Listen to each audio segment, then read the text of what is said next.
Porca puttana ragazzi.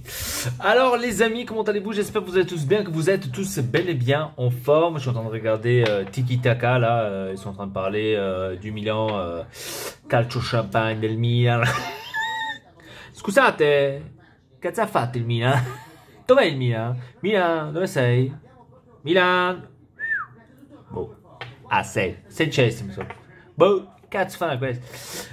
Donc ouais, Inter qui a joué les gars, qui a joué hier contre bien sûr la Sampdoria que tout le monde temait, que tout le monde disait l'Inter va se prendre 40 buts, ils vont perdre, etc. C'était pas le cas. L'Inter a surdominé ce match directement dès la première mi-temps avec des superbes joueurs comme Sensi, comme Sanchez, comme le reste, Lautaro Martinez qui s'est surtué dans ce match.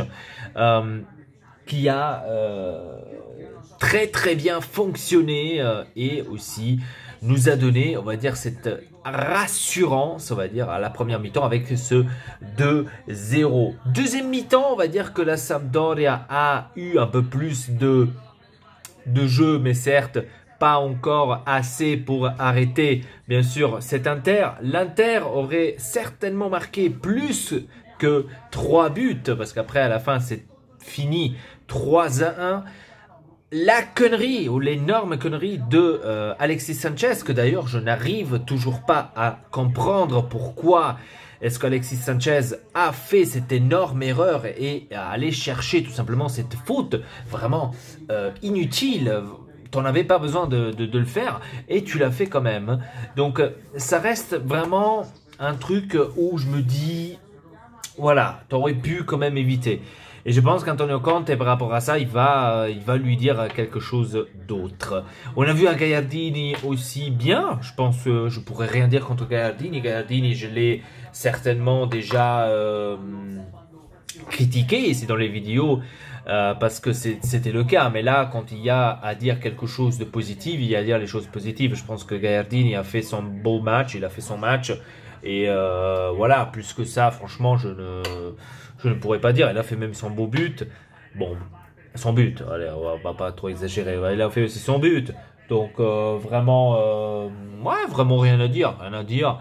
Lukaku qui est rentré à la deuxième mi-temps. Il a aussi travaillé pour l'équipe. Donc, c'est ça, en fait, ce qu'on veut, tout simplement. Lautaro Martinez, tout le monde le critique. Hein, je vois sur Facebook, ils sont pas contents. Parce qu'il n'arrive pas à tirer des buts, parce qu'il est trop nul devant les buts, etc. Ouais, on va dire que ça lui manque un peu la finalisation, c'est clair, mais il se tue, on voit qu'il combat pendant les matchs, on voit qu'il veut faire quelque chose, et donc ça c'est déjà très positif. Niveau défense, rien à dire, Skriniar, franchement, rien à dire du tout. Ambrosio, cette fois-ci, c'était un peu moins, c'était pas trop le top. Mais sinon, cet Inter m'a extrêmement bien plu. On est premiers, 18 points, plein, les points à fond dedans, quoi. 6 matchs sur 6. Donc, on reste premier, deuxième la Juventus, troisième l'Atalanta. Ouais, je suis un peu surpris. Je dois vous l'avouer. Je suis un peu surpris, mais comme dit Antonio Conte, je reste avec les pieds par terre parce que voilà, j'ai allumé un peu la lumière, c'est beaucoup mieux.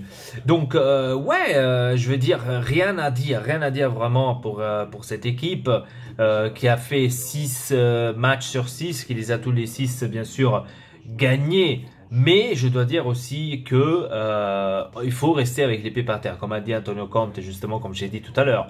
Rester avec les pieds par terre, parce que je vois, il y en a certains qui sont en train de se survoler, on va dire ouais, on est premier, ouais, on va gagner le Scudetto, etc. Restons avec les pieds par terre, c'est encore les 6 premiers matchs, on va rester calme. Le prochain, ça va être contre la Juventus, et je veux pas vraiment en abuser, mais je pense que contre la Juventus, la première défaite, je pense qu'elle va arriver. Après, ça veut rien dire. Ça se peut aussi qu'on va égaliser ou même gagner. Dans le foot, on le sait pas. Mais sur la carte, moi je le dis clair et net, je le dis depuis le début, sur la carte, le Naples et la Juventus sont un peu plus vers l'avant que nous, niveau sur la carte, bien sûr.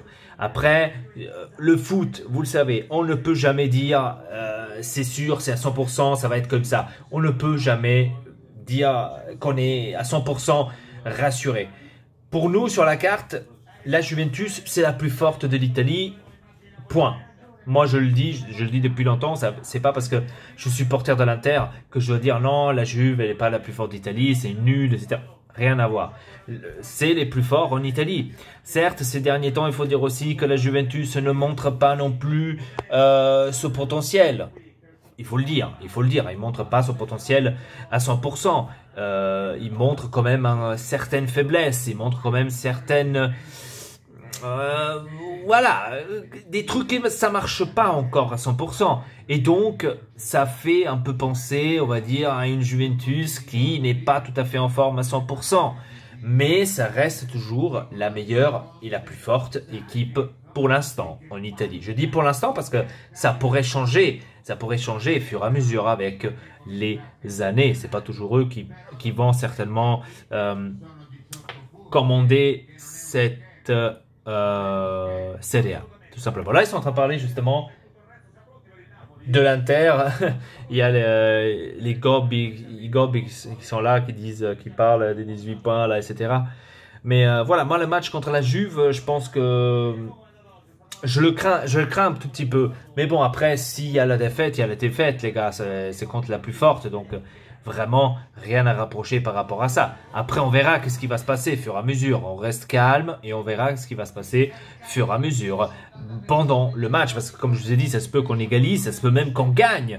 Donc, on ne le sait pas. Donc, on reste calme et on attend ce match. Mais tout d'abord, il y a bien sûr le match très important en Champions League contre le Barcelone. Bien sûr, ça ne va pas être non plus facile. Donc là aussi, si on perd, c'est parce que c'est quand même le Barcelone. Si on perd, bien sûr, dignement. Si on perd comme des cons, c'est une autre chose. Donc, voilà, contre la Juve, c'est la même chose.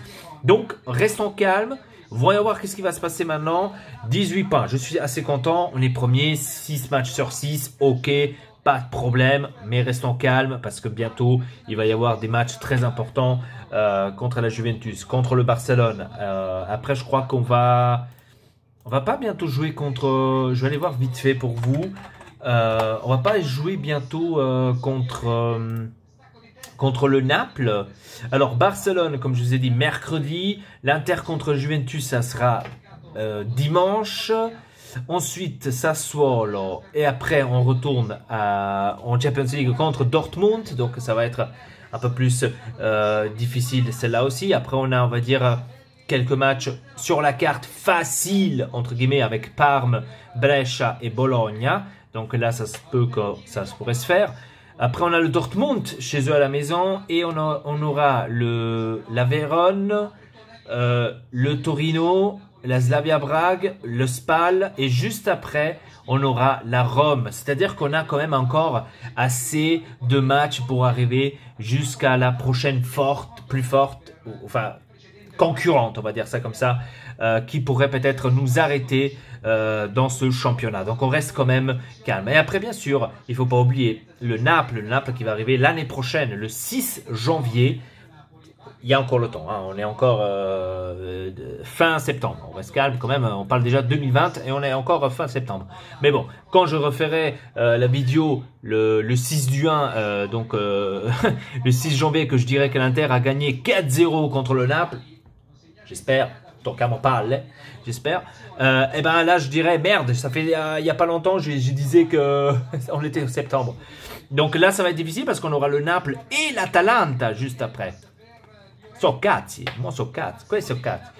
Donc après, bien sûr, on retourne Lecce, Cagliari, Inter et Inter contre le Milan le 9 février. Je serai à San Siro, les gars, le 9 février. Ça va être extrêmement cool. Voilà, c'était tout pour cette vidéo. Avant de terminer cette vidéo, si vous l'avez vu maintenant jusqu'à la fin, bien sûr, eh ben, il y a un petit cadeau pour vous. Vous voulez gagner le FIFA 20. Est-ce que entre vous, vous l'avez peut-être pas encore acheté, vous pourriez peut-être pas l'acheter, vous avez encore du mal pour l'acheter ou je sais pas quoi? Eh ben, c'est votre occasion. Vous pourrez gagner FIFA 20, les amis. Je vous fais ce concours à moi tout seul, tout simplement. Et ouais. Donc, il suffit tout simplement de venir sur Discord, s'inscrire sur Discord et tout simplement nous écrire. Le lien est en toute façon en bas dans la description et vous allez écrire tout simplement dans le serveur, donc dans le truc du Discord, vous écrivez tout simplement que vous participez au concours pour jouer à FIFA 20, enfin pour gagner le FIFA 20, tout simplement. Quand je verrai qu'on est arrivé, je vais limiter donc les membres, je vais les limiter à 15 personnes, donc je vous répète 15 personnes et pas plus, donc et ni moins, donc ça doit être 15 personnes, donc jusque là il va y avoir le concours qui sera toujours en cours et en cours en cours, donc quand on arrivera à 15 personnes qui sont disposées d'essayer de gagner le FIFA 20, eh ben, on va faire le petit concours, donc le tirage au sort. Bien sûr, je le ferai en vidéo, comme ça vous pourriez voir directement votre victoire. Et bien sûr, vous pouvez choisir sur quelle console, PC, bon, PC c'est pas une console, je sais, PC, Xbox ou PS4 ou même la Switch. Parce que cette année, il y a aussi FIFA 20 sur la Switch. Je ne le savais pas, hein, je ne le savais pas. Voilà, donc c'était tout pour cette vidéo. Comme je vous ai dit, participez au concours si ça vous intéresse de gagner FIFA 20. Si vous avez regardé cette vidéo, bien sûr, jusqu'à la fin. Et donc sur ce, je vous dis à très bientôt pour une nouvelle vidéo. Votre Elpa et Forza Inter.